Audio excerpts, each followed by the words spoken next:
I tend to schedule, because I get so many emails, I tend to schedule 30 minutes every few days to go through all of them. And that's all I need. I probably get back to about 30 to 50 emails every couple of days. That's about it. Now, apart from the email function on smartphones, you've also got messaging systems. Now, these instant messaging systems with all these notifications, combine that with emails. With a smartphone, my phone would literally be pinging during the working day every 2 or 3 minutes. And it's just a huge distraction. And think about what people do on these messaging systems. Most of the time, they're just talking to people that they don't really know about nothing that adds any value to either person in that conversation. Right. So, like I grew up in an era, for example, where if somebody, say, telephoned you on your landline at home on a Monday, I'm talking like as a teenager or as a kid, someone called you on a Monday and said, do you fancy meeting up on Thursday?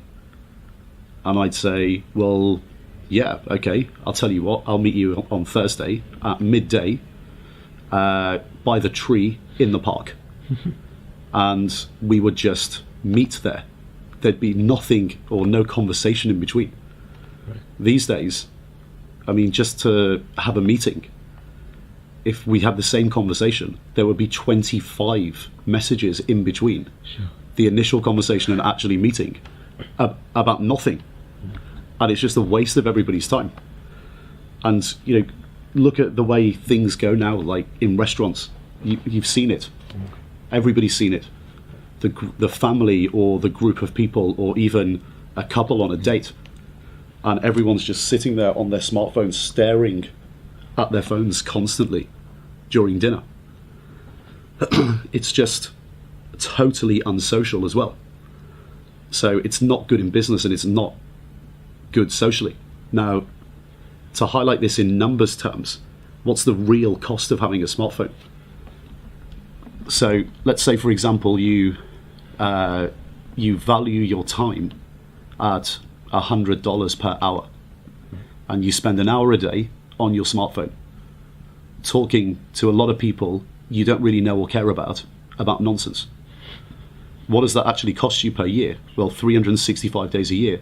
That's costing you $36,500.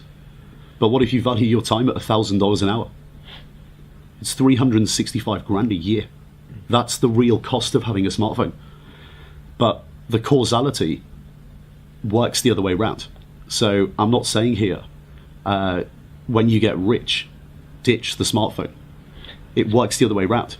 You have to ditch the smartphone to begin with in order to value your time correctly and get rich